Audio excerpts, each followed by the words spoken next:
Hello, I'm Hurrah Butler, and this is 10 ways I think that Game of Thrones is just like medieval Ireland. If, like me, you were one of the hundreds of millions of people to tune in to Game of Thrones on Monday, you'll know that there are many people who think that the series takes a lot from history, particularly the history of the Wars of the Roses in England. But as I watched, I couldn't help but see similarities with the medieval history of Ireland. There were so many similarities, in fact, that I had to wonder if George R.R. Martin had lifted parts of his story straight from medieval Irish history and put it into the Game of Thrones.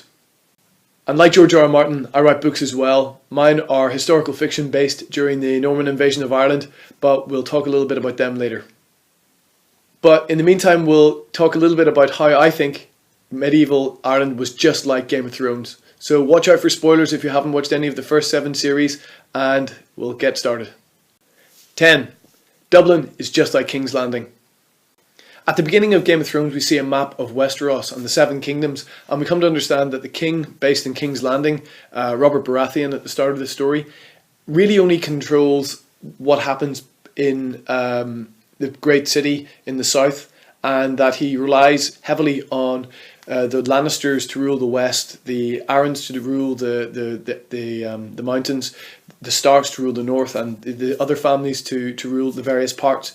In Ireland in the medieval era, we had a similar scenario with a model of independent lordships, all tipping their cap to Dublin as the political centre of the country.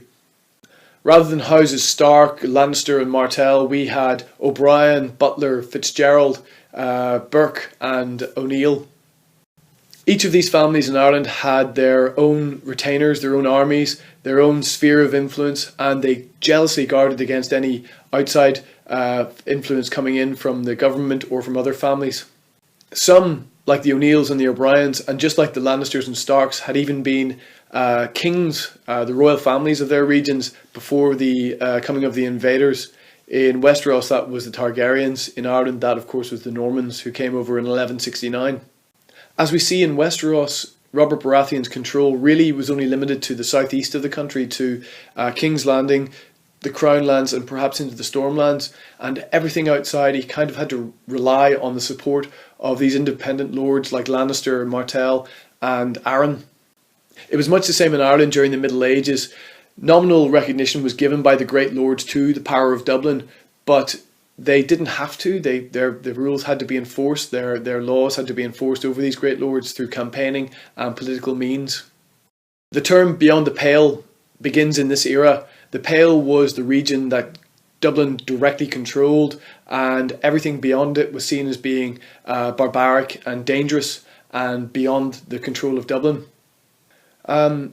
Dublin, like King's Landing, still had power, but that power was due to its being the great population centre, the great market and the great port.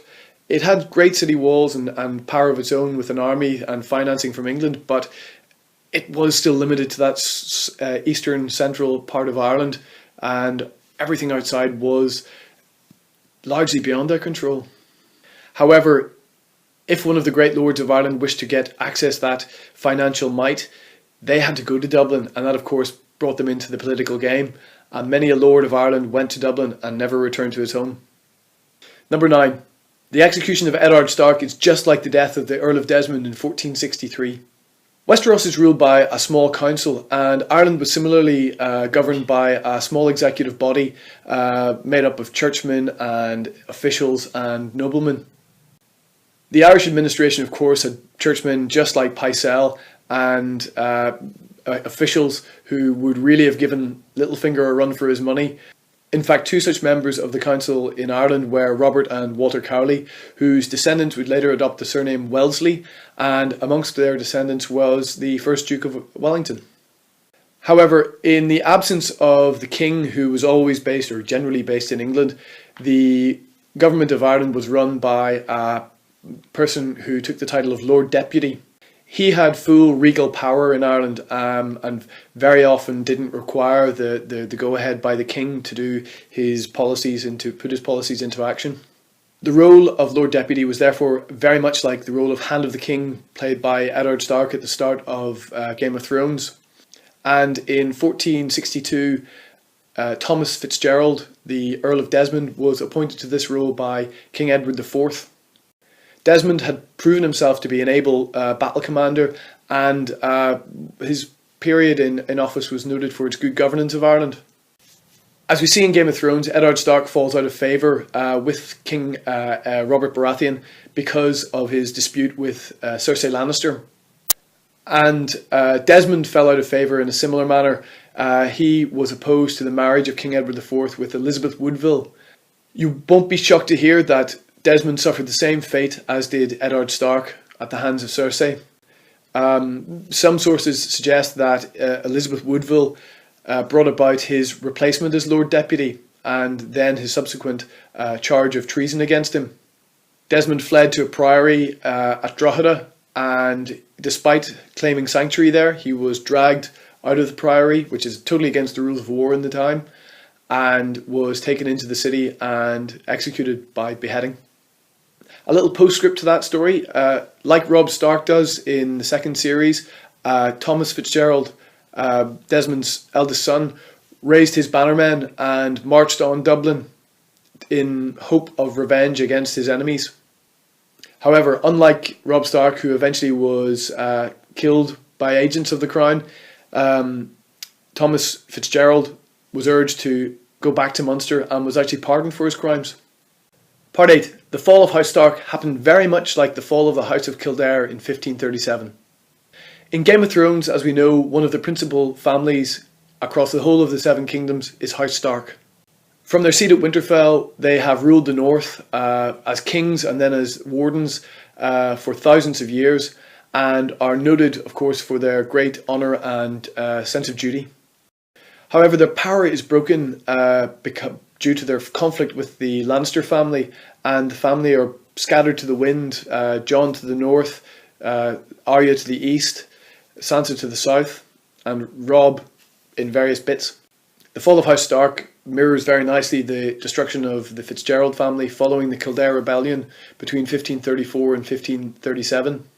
For the century before their fall in 1537, the Kildare family had been preeminent throughout Ireland and had controlled the Lord Deputyship for many generations. As did the Starks towards the king in King's Landing, the Earls of Kildare rarely looked to London for permission to make war or peace in Ireland, and really operated as kings in their own right. In fact, such was their power that they were often called the uncrowned kings of Ireland. As we know, Eddard Stark, his fall from power came about because he tried to unseat Joffrey Baratheon, a man he believed had no right to the throne of Westeros. Likewise, Gerald, the 8th Earl of Kildare, attempted to bring down a king he thought had no right to the throne. In his case, it was King Henry VII, the first of the Tudors. In 1487, he sent an army to England from Ireland under his brother's command with the aim of bringing down Henry Tudor. This attempt was unsuccessful, but unlike Eddard Stark, who met a horrible fate, Kildare was so powerful that not even the King of England could bring him to justice and have him executed. In fact, King Henry VII was heard to say, "If all Ireland cannot rule Kildare, Kildare must rule all Ireland." His son, the 9th Earl of Kildare, did come a cropper of the crown, however. In 1534, he was called to attend the king in London, and as he arrived, he was committed to the Tower of London on charges of treason. His son, who is nicknamed Silken Thomas Fitzgerald, immediately rose in rebellion, hearing upon his father that his father had been executed in the Tower of London by the Tudor crown, then held by King Henry VIII. And just like Robb Stark, Silken Thomas renounced his allegiance to the crown and marched on the city to have his revenge over his enemies. While Robb aimed to attack King's Landing, Silken Thomas aimed to take Dublin, and very nearly did too, but eventually was forced to fall back away from his target to his main city castle at Maynooth. Additionally, there is a story that the Silken Thomas said that he would turn Ireland into a separate country and divide it with the Butler family, much like Robb claims the north for himself and even calls himself king. Part 7. The King in the North and the Battle of the Blackwater is just like Edward Bruce's advance into Leinster and the Siege of Dublin of 1317. In the last part we talked about Robb Stark and his advance on King's Landing to get revenge for the murder of Eddard Stark, his father. Robb's successful advance and military campaign very much reminded me of Edward Bruce's campaign in 1315 when he invaded Ireland on behalf of the Scottish king, his elder brother, Robert the Bruce. In Game of Thrones, Robb Stark actually wins a number of engagements and seems to be winning the war, winning battle after battle against the Lannister forces, but in the end he misjudges and loses the political game, which eventually leads to his death at the Red Wedding. Edward Bruce was the younger brother of the King of Scotland, and he invaded Ireland ostensibly to open a new front against the Crown of England, who at that time were in control of Ireland. However, just like Robb Stark does the title of King in the North, Edward Bruce assumed the title of King of Ireland in 1315 as well.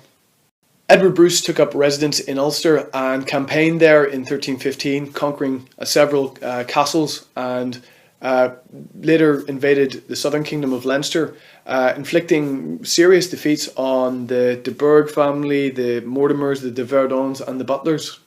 As we know, Robb Stark, just like Edward Bruce, as he pushed south, won a number of victories in the Riverlands, which allowed him to keep coming south towards the Crown Lands and to threaten King's Landing. Robb Stark never made it to King's Landing, unfortunately, but Edward Bruce did make it to the capital of Ireland in 1317, threatening to take Dublin and really copper fasten his claim to be King of Ireland. Edward Bruce's siege of Dublin in 1317 was very reminiscent of the Battle of the Blackwater.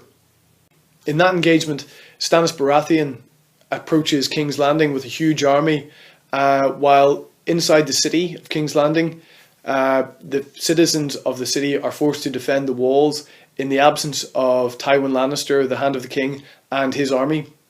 Similarly, in 1317, the Dubliners were forced to defend the walls because the Lord Deputy of the time, Edmund Butler, was elsewhere searching for a new army to face Edward Bruce.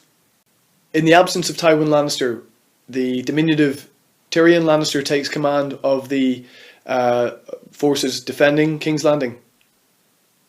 And similarly, in the absence of Edmund Butler in Dublin, the mayor of the city, Robert de Nottingham, took command. And like Tyrion, fire would be the mayor's main way of taking the fight to the aggressors coming to invade his city. You'll remember Tyrion uses wildfire to destroy Stannis' fleet, and the mayor of Dublin used not a dissimilar method. He set fire to the suburbs of Dublin as the enemy under Edward Bruce approached. This denied Edward Bruce the cover and possible materials required to conduct a siege, and Edward looked at it and decided he couldn't then push through his siege and capture the city, and pulled away from Dublin. We can see the similarities between Robb Stark and Edward Bruce. Both were extremely successful in campaign but failed to win the war in the end. Bruce was surrounded on a hill just outside Dundalk in 1318 by a much larger army led by Edmund Butler and John de Birmingham, and he decided to charge and was killed in the melee. Part 6. The Red Wedding is almost exactly like the slaying of the Offaly chieftains in 1305. Very often we're told that the Red Wedding in Game of Thrones has its basis in Scotland during the medieval era, and particularly the Black Feast, where the Douglases were murdered by the Stuart family. However, Ireland, and medieval Ireland in particular, has a scene even more reminiscent to me than the Scottish equivalent. As we know, in Game of Thrones, Robb Stark, his mother, his new wife and their unborn child were all murdered by the Freys at a wedding feast at the Twins. This act was done to avenge Robb's betrayal of a former engagement with a Frey daughter. Planned by Tywin Lannister and Roose Bolton, this one incident basically ended the Stark family as a military threat to King's Landing and meant the winning of the war by the Lannisters. In 1305 in medieval Ireland, Norman baron called Peter de Birmingham invited his neighbours, his erstwhile rivals for land in Offaly, to a feast. Included in this were all the leading chieftains and kings of the O'Connor Offaly family, and because they had been at peace with Peter de Birmingham for several years, they thought nothing wrong with accepting his offer. It was only after they had started eating that Peter turned on them, ordering the murder of 16 leading O'Connor chieftains. More, including some of the youngest sons of the family that were there at the feast, were taken to the top of the tower and thrown from the battlements. And Peter de Birmingham later claimed head money for the people he had killed. He sent 16 heads to Dublin and they sent money back. And it was this payment of head money that gave rise to the theory that it was a government planned act at the feast in Offaly in 1305, much like the Red Wedding was planned out by the government of Westeros, headed by Tywin Lannister. Just before we continue with the list, I just want to make you aware of my novel series, the Invader series, which charts the turbulent years of the Norman invasion of Ireland in the 12th century. This is, real life Game of Thrones with intrigue and murder and fighting, and it really is. I would love it if you took a look at it. You can find it in all good bookshops and on Amazon and online. It's called the Invader series. The first is called Swordland. The second, Lord of the Sea Castle, and the third part, just out a few months ago, is the Earl Strongbow. Number 5. The duel between the Mountain and the Viper is very much like the duel between the Butler Lords in 1420. My favourite scene in the whole of the first 7 series of Game of Thrones was the duel between Gregor Clegane, the Mountain, and Oberyn Martell, the Red Viper. This, of course, was a trial by combat, with Oberyn acting as champion for Tyrion Lannister, who had recently been indicted for his part in the murder of King Joffrey. During the fight, as we know, heartbreakingly, Oberyn seems to be winning before the Mountain gets a hold of him and kills him before dying himself of his injuries. This duel is very similar to events which occurred in County Tipperary in 1420. Two rival branches of the Butler family claimed ownership over the castle of Kiltinnan, and that neither would step aside or deny their claim. It fell to the head of the family, the Earl of Ormond, to decide the winner of this contest, and rather than choose between them, he decided that trial by combat was the only way forward. And on a green in front of Kiltinnan Castle in the spring of 1420, the two men met with broadswords, only broadswords, and would fight out for the ownership of the castle. Apparently the two combatants were extremely well matched and fought for a number of hours throughout the day, matching strike for strike, and it was only towards the end of the day that Edmund Butler, one of the people who claimed the castle, killed Lord Dunboyne and was declared winner of the fight. However, Edmund didn't live long enough to enjoy the castle. He died of his wounds the next day, just long enough to be declared the winner, of course. You can still find Kiltinnan today. It is privately owned by Andrew Lloyd Webber, the famous composer. Number 4, the Battle of the Bastards and the Battle of the Bastards, Kilkenny, 1497. Illegitimacy is an incredibly important element of the story in Game of Thrones. Some of the most important characters are, of course, influenced and driven because of being born into such circumstances. None who are born as bastards are as important or as memorable as Jon Snow and Ramsay Bolton. And their battle at the end of Series 6 is probably one of the most memorable things ever committed to film. Marriage law in medieval Ireland was rather complicated and unregulated by the church throughout the medieval period. Red Piers Butler was one such person who was born in pretty dubious circumstances as far as his parents' marriage, but he was still able to rise to become a seriously large landowner and powerful man thanks to his military power. This military power of Red Piers caused his cousin, the Earl of Ormond, to send another bastard-born member of the Butler family to Ireland in 1492 in order to dislodge Red Peers from Kilkenny Castle. Black James was able to raise an army, and he marched into Kilkenny and swept aside Red Peers and took back Kilkenny Castle. His rival Red Peers was forced to spend the next 5 years wandering like an outlaw in the wilderness with his wife, Margaret Fitzgerald, while Black James became a powerful voice in the Parliament of Ireland and even was co-governor of the country for a small period. However, in 1497, Red Peers and Black James fought out the Irish version of the Battle of the Bastards on the road to Ballyragget, just outside Kilkenny. Apparently, Black James was on his way back to the castle after seeing his mistress when he was met by a small force led by Red Peers. An impromptu duel broke out with Black James and Red Peers meeting in the middle and culminated with Red Peers killing Black James. Red Peers was then able to retake Kilkenny Castle and hold it without fear of being dislodged again. And 41 years later, in 1538, he would finally be recognised as the heir to his cousin and become Earl of Ormond, which I hope is a good sign for Jon Snow's career in Westeros. Number 3.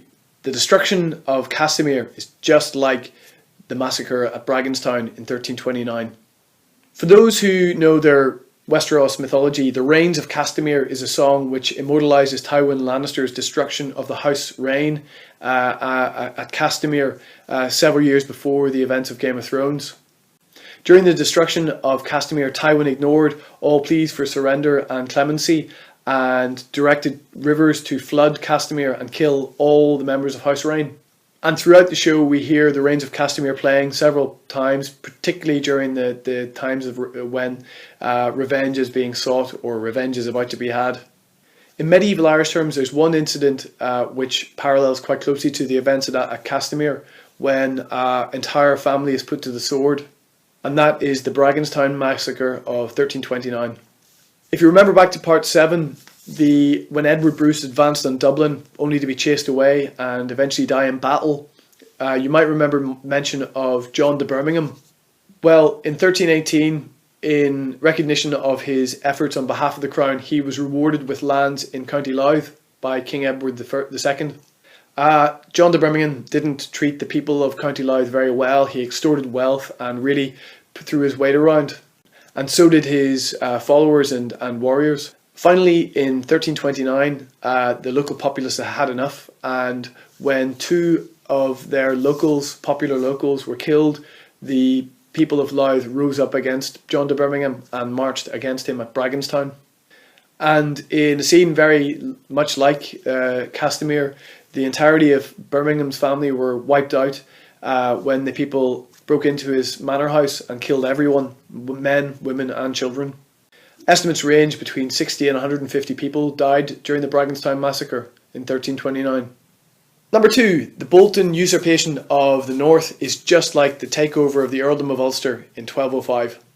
One of the most galling moments in Game of Thrones was Ramsay Bolton's attack on Winterfell and his father, Roose Bolton's subsequent taking of the entire North as warden from the Starks, with the permission of Tywin Lannister down in King's Landing.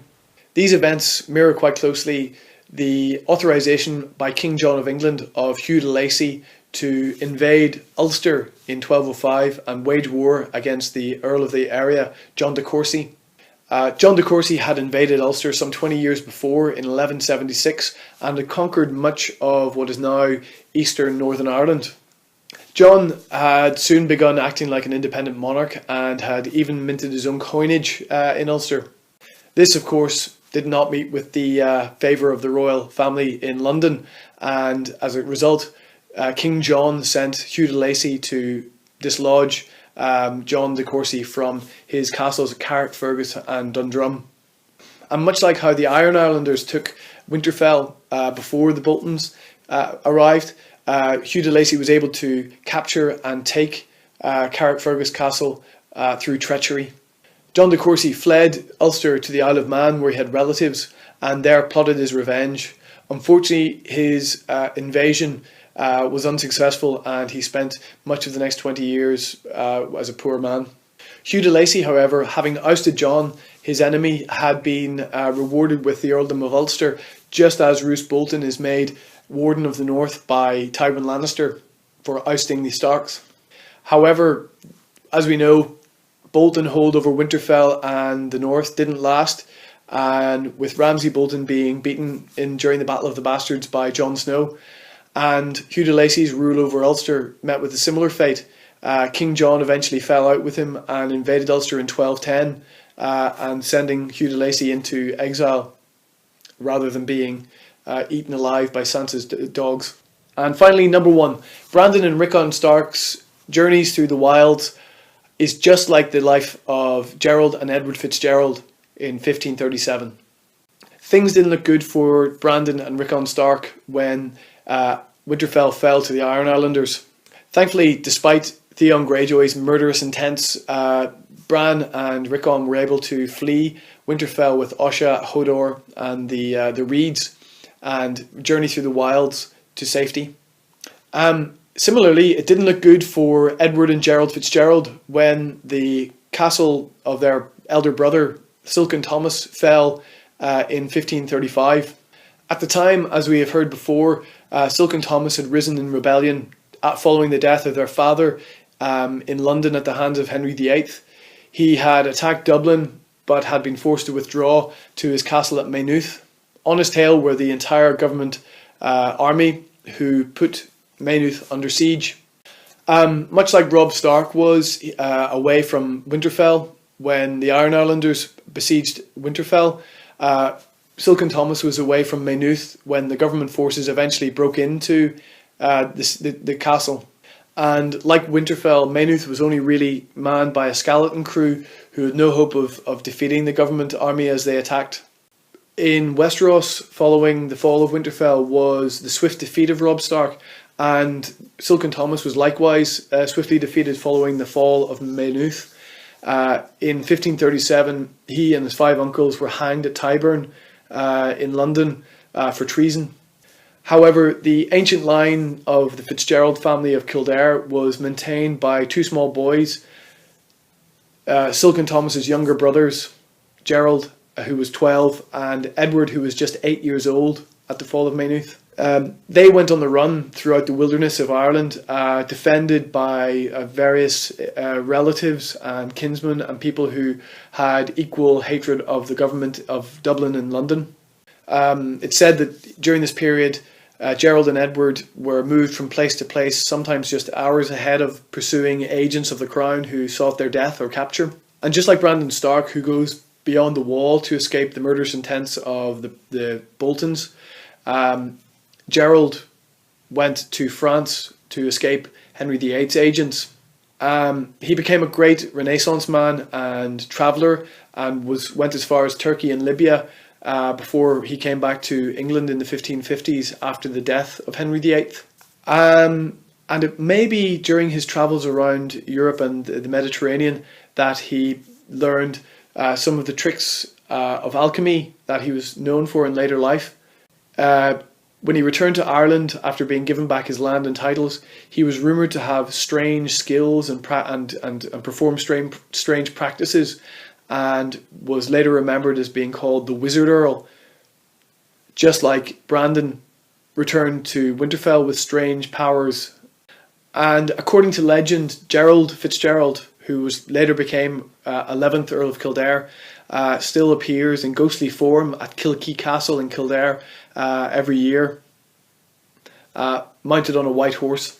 So I hope you enjoyed that little jot through Irish history and how I think it is very much like Game of Thrones universe. I wonder if there are any other instances in Irish history that you can think of that is just like Game of Thrones. Might it teach us something about where the show is going to end? We've just started Series 8, and I wonder, can it teach us where the story is going to end or how it's going to end? Drop a little comment into the comment section down below if you have any ideas on that front.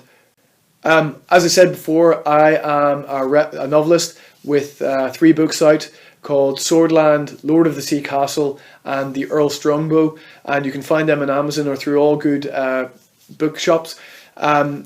They chart the history of the Norman invasion of Ireland, obviously something that I think is an extremely exciting moment of history, and really is like a real Game of Thrones, with the politicking and the intrigue and the murder and the fighting. So please, if you can, check out my books. There in the description you can find links to buy them. And thank you very much, and I'll see you again soon.